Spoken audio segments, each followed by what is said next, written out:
Olá pessoal, tudo bem? Mais um vídeo aqui no canal Pensando Sociologicamente, continuando a maratona Enem 2024. Pensando sociologicamente sobre o Enem. Eu sou o professor Miro Santos, vem comigo aqui no canal, dá o like, se inscreve se você não é inscrito e vamos sempre pensando a sociedade, a educação e a complexidade do real. Bom, nesse vídeo a gente vai tecer algumas informações sobre categorias sociológicas. Conceitos esses que são utilizados em algumas outras áreas do conhecimento. Então, por exemplo, um conceito do trabalho. O que é o trabalho, né? A história vai dizer, a geografia vai dizer, a antropologia vai dizer, a sociologia vai dizer. Conceito de etnocentrismo, muito ligado à antropologia, que a gente da sociologia abraça muito esse tema da cultura. Então, o conceito de anomia. O que é anomia social segundo Durkheim? Então, são conceitos e categorias muito pertinentes que vão cair no Enem, cair em processo seletivo, cair em provas, e é bacana a gente aprender e se ligar no assunto, tá bom? Vem comigo, vamos juntos. Bom, pessoal, essa é a Maratona Enem 2024 com o professor Miro Santos. Lembrando que não se esqueça de dar o like, se inscreva no canal se você não é inscrito, e vamos sempre aí trocando ideia. Então, ó, aqui é o canal, né? Esse aqui é o canal Pensando Sociologicamente, canal do professor Miro. Tem várias lá notícias, tem também reportagens sobre educação, comentários, né, sobre legislação. Tem muita coisa sobre vídeos sobre questões pedagógicas, conhecimentos pedagógicos, legislação educacional.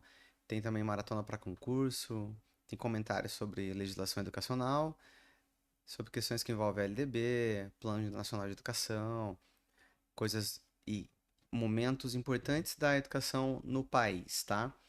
Tem também sobre Enem. Então, não comecei agora a falar sobre Enem, não. Tem alguns vídeos anteriores sobre Enem. Dá uma olhadinha no canal, que tem, a gente vai encontrar algumas coisas sobre sociologia para o Enem, tá bom? Conceitos e categorias sociológicas. Dá uma olhada no canal Pensando Sociologicamente. Agora vamos para a exposição aqui da nossa apresentação. Então, Enem 2024. Se liga, hein? Se liga no Enem. Deixa eu avançar aqui. Agora sim, vamos lá. Enem 2024, vamos pensar aqui sobre as principais categorias sociológicas.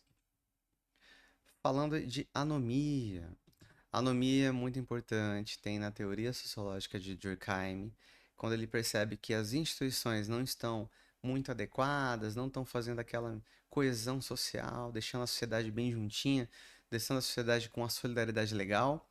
Quando não ocorre, ocorre o que ele vai chamar de anomia social. Então, significa o quê? A ausência de normas ou regras de organização.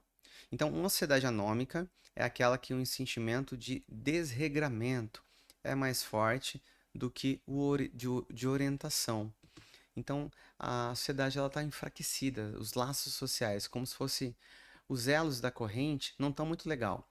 Então, ocorre em grandes momentos de crises, pandemia, crises em relação à doença, saúde e doença, crise de fome, crise de guerra, guerra civil.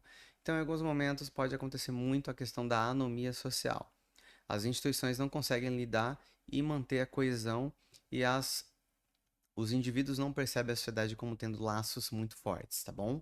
Então, a anomia social é esse momento de enfraquecimento dos laços da sociedade. Então, Durkheim falava que quando o senso de coletividade é muito baixo, as ações dos indivíduos não são mais reguladas por normas claras e as normas não têm força, não tem o que ele chama de coerção. Não há normas coercitivas muito claras que dizem o que o indivíduo deve ou não fazer. Então, aí estará num estado de anomia. Vamos para mais um conceito? Então, aqui, ó, deixar um exemplo aqui de um menino trabalhando quando não está indo para a escola, as instituições não estão se organizando, aí a pobreza, a falta de cuidados, de instrumentos públicos que garantam a vida desse indivíduo, então ele está vivendo num processo de anomia social. Coesão social. Bom, é quando os indivíduos que vivem em uma determinada sociedade compartilham, né? Compartilham ali conhecimentos, compartilham normas, compartilham cultura e é algo que o Durkheim vai chamar de solidariedade social. Solidariedade que não diz respeito, gente, à questão de, eu vou ser solidário com um senhor, uma senhora, uma velhinha atravessando a rua, vou lá ajudá-la. Não, solidariedade para Durkheim não é isso, não. É o elo, é o que nos mantém unidos, é a nossa cola, né, de união na sociedade. Então, a coesão social, né, os indivíduos eles vão compartilhar a estrutura social. E eles vão se sentir eh, solidários, compelidos a apoiar uns aos outros.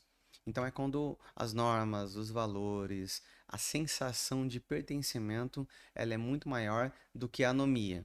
Então, quando as instituições estão regulando, quando os indivíduos estão sendo aceitos, e há uma troca ali, há coesão social. Então, assim, há um consenso entre os membros de um grupo social. Para Durkheim, a coesão tem duas fontes: a solidariedade mecânica e a solidariedade orgânica. Então, assim, a solidariedade mecânica ocorre quando os indivíduos são muito parecidos, em sociedades que o Durkheim vai falar, sociedades menos complexas, mais simples. As pessoas são mais parecidas, as relações são mais comuns do dia a dia, os comportamentos são muito mais ligados um com os outros. Então, sei lá, em uma sociedade mais simples, a coesão social é desse modo, né? Da solidariedade mecânica. Então, eu consigo fazer várias coisas que o meu colega também faz. A gente se mistura muito mais. Homens e mulheres têm menos divisão social, inclusive divisão social do trabalho, e a coisa funciona mais. Agora, a solidariedade do tipo orgânica ocorre em sociedades mais complexas. E aí, nesse caso, os indivíduos são muito mais diferentes. Então, o que, que vai ser o elo da corrente? O que, que vai ser a argamassa que vai solidificar a coesão social? Na solidariedade orgânica, a argamassa seria a divisão de trabalho. Então, a divisão de trabalho vai ser assim: eu sou professor, eu preciso do lápis, eu preciso de um operário que fabrica o lápis. E eu preciso também do pintor que vai pintar a casa e vai pintar a escola. Que por sua vez o pintor precisa do farmacêutico que vai atender ele e vai vender o remédio na farmácia. Que por sua vez precisa do médico que vai receitar o remédio. Então, assim, as pessoas precisam uma das outras, né? Nós chamamos de interdependência funcional. E aí, para Durkheim, é quando ocorre essa solidariedade orgânica e da coesão à sociedade. Então, nas sociedades modernas, um, a fonte de solidariedade é a solidariedade orgânica, né? Então, há uma interdependência funcional, as pessoas precisam uma das outras, tá bom? Solidariedade ocorre quando as famílias estão coesas, estão unidas. Lembrando que Durkheim é uma teoria funcionalista, ele acreditava muito na função de determinadas instituições sociais e a sociedade seria funcional se tivesse coesão. Cultura. A gente tem aí o conceito de cultura, lembrando que cultura é um conceito polissêmico. Cultura para nós vai ser aquela cultura da antropologia, que diz respeito aos elementos que diz respeito a uma dada sociedade, tá? Edward Taylor, lá no passado, já falou que cultura diz respeito ao que? A crenças, valores, sentimentos, comunicação, idioma, vestimenta, culinária de um dado grupo social. Então, regras, costumes de um dado grupo social, tá? Então, cultura nesse sentido. Então, a arte, lei, moral, costume. Só que tem também a cultura segundo Franz Boas, que ele vai dizer que não existe uma cultura, são diversas culturas, culturas no plural. Por quê? A diversidade cultural. E, no sentido do culturalismo de Franz Boas, antropólogo norte-americano, ele vai dizer o seguinte, ó, cada cultura é única e histórica, porque eu vou desenvolver a ideia do particularismo histórico. Isso foi o que Franz Boas falou. Então, Clifford Geertz, outro antropólogo, ele afirmou que a cultura refere-se a uma teia de significados. Todos os elementos que diz respeito a significados para o indivíduo são ali culturais, tá bom? Então, cultura é todo esse conjunto, né? É a lente que nos obriga, que nos mostra o mundo, tá? Que faz a intermediação com o mundo. Aqui o exemplo da diversidade, ó, dança balinesa, cultura balinesa e mais outras. Bom, diversidade, conceito que está no dia a dia, mas na sociologia ele refere-se ao conjunto de diferenças e valores compartilhados por os humanos, né, por seres humanos na vida social. Então você vai ter ali especificidades em relação aos elementos da cultura. Cada grupo social vai desenvolver os seus aparatos culturais. seu jeito de ser, seu jeito de pensar o mundo, suas crenças. Nós chamamos de diversidade cultural. Então, nenhuma sociedade vai ser igual, gente, né? Todas as sociedades vão abrigar pessoas diferentes, não vai ser homogêneo, né, os comportamentos. E isso vai ser o resultado da diversidade cultural. Aqui um exemplo de uma mulher tailandesa com seu adereço de pescoço, sua vestimenta, etc e tal. Bom, elite é outro conceito que está muito ligado à, à ciência política, né? A gente vai dialogar muito com as ciências sociais, antropologia, sociologia e ciência política. A elite vai dizer muito sobre o significado de um grupo social que ele tem capacidade de domínio, capacidade de privilégio. É um grupo que tem poder, seja econômico ou de poder ideológico ou poder político, né? Definitivamente. Então a elite será esse grupo, né? Bom, é qualquer grupo ou categoria social que ocupe uma posição privilegiada. Então, assim, podem ser considerados elites, né? Os grupos sociais que possuem posições privilegiadas. Os brahmanes lá na Índia, ou grupos sociais militares de alta patente, ou grupos sociais economicamente favorecidos, né? Donos de empresas, de indústrias, pessoal da burguesia que detém os meios de produção, são também considerados elites. Então, assim, durante muito tempo, né, as pessoas que detêm recursos como a burguesia industrial financeira ou mesmo agrária, no nosso caso. A palavra remonta à França do século XVII, quando a palavra referia-se a bens de qualidade superior. Então, assim, no século XIX para cá, foi retomada para a sociologia e aí refere-se a grupos que têm poder de dominação. Então, Karl Marx utilizou muito, né, o sociólogo Wright Mills também, tem o cientista político Robert Dahl, que utiliza também a teoria das elites, e aí vai, e aí a coisa vai. Mas refere-se a um grupo potencialmente propenso a comandar, a dominar. Aqui a gente tem um exemplo, né, da uma elite, nesse caso a elite econômica, que também pode ser elite política, ideológica, né, que mora nos arranha-céus, em alguns lugares aí, em algumas cidades. A elite econômica que também acaba virando elite política, no caso do Donald Trump, né? E aí ele acaba tendo essa força de dominação. Estereótipo, gente. Estereótipo é uma palavra que vai significar exagero, simplificação demais, ou quando você pega características e começa a generalizar para todo o grupo social, para todo e qualquer indivíduo daquele grupo social, tá bom? Então, o estereótipo ele vai estar muito ligado ali à questão do racismo, à questão da xenofobia, à questão do etnocentrismo, à questão do preconceito, da discriminação para com o outro. Então, assim, o estereótipo diz respeito ao quê? A uma categoria de indivíduos ou de indivíduo, né, que pertence a um grupo. É aplicado uma simplificação, um exagero, de maneira indefinida, né, como se fosse uma característica daquela pessoa, daquele grupo social, uma identidade pré-estabelecida. Então, é o exagero, né, que se coloca na pessoa. Então, algumas visões, né, de estereótipos, né, são, os ingleses são pessoas frias, as mulheres não sabem dirigir, os homens não sabem cozinhar, os homens não sabem cuidar da casa e cuidar de crianças. Então, assim, são visões que acabam sendo mecanismos de dominação, mecanismos de segregação. O estereótipo é um elemento que vai ajudar a separar as pessoas e classificar as pessoas de maneira inferior ou superior, tá? Então, o estereótipo nem sempre vai ser para demonizar, né? Deixar a pessoa numa situação de inferioridade. Pode ser também estereótipos superiores. Ah, os ingleses são bons, os japoneses são muito propensos à racionalidade, à matemática, os caras são muito inteligentes. O brasileiro, o baiano é burro, o nordestino é preguiçoso, etc e tal. Você vai criando estereótipos simplificadores sobre o outro. Então são características de opressão, gente, tá? E aí vai critérios de seleção de sexo, território, origem social, etnia, características fisiológicas como o tom da pele, cor, raça. Tudo isso vai significar e vai ser utilizado para segregação, para simplificação e para separação de pessoas, tá? Então, assim, é muito perigoso a ideia do estereótipo. Vamos lá para mais um. Ó, estereótipo. A mulher não trabalha, a mulher é o sexo frágil, a mulher deve viver em casa. É um estereótipo que não diz muito com a realidade social. Bom, o sétimo conceito aqui, estratificação social. Estratificação social é a maneira como que a sociedade é dividida em camadas.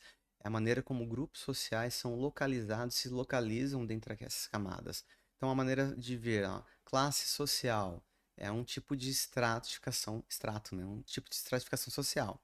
Castas é um tipo de estratificação social. Estamento, na Idade Média, é um tipo de estratificação social. Então, é o modo como que você coloca e posiciona os sujeitos em uma determinada camada, tá bom? Na nossa atual classe social, você tem a classe baixa, classe média e classe alta. E aí você vai inserir grupos de pessoas em determinada classe social, tá bom? Então, assim, é uma maneira de você colocar as pessoas em relação ao poder, ao prestígio, à riqueza em uma dada posição. Então, diferentemente da desigualdade, a estratificação é sistemática, porque faz parte do funcionamento e da estrutura do sistema social a qual está associada. Então, assim, liga-se, né, com a mobilidade, liga-se com a desigualdade, mas a desigualdade é perene. A classe social, ou estamento, ou casta, ela é reproduzida durante muito tempo. É uma estrutura muito sólida. Por isso que a estratificação ela é sólida, tá? Por exemplo, casta. Casta é um tipo de estratificação que dobra, que se fecha sobre si mesmo. É muito difícil o camarada de uma casta na Índia ir para outra casta. Do mesmo modo que é muito difícil um camarada ir de um estamento para o outro na Idade Média ou de classe social para outra. Os ideólogos do liberalismo e do capitalismo vão dizer: ah, a classe social é muito mais leve, muito mais aberta. É possível ter mais mobilidade social. A pessoa sair da classe baixa, pobre, sair para a classe alta, ser rico. Mas mesmo assim, a gente sabe que tem controle social e mecanismo que fazem com que essa mobilidade seja muito diminuta ou muito pequena. Por isso que a estrutura social de estratificação ela é muito mais complexa e muito mais difícil, tá bom? Essa foi a sétima. Vamos para a oitava categoria, oitavo conceito, tá? Aqui um exemplo de classe social, ó. Pobres e ricos, né? Classe média ou classe média alta ou classe alta e classe baixa.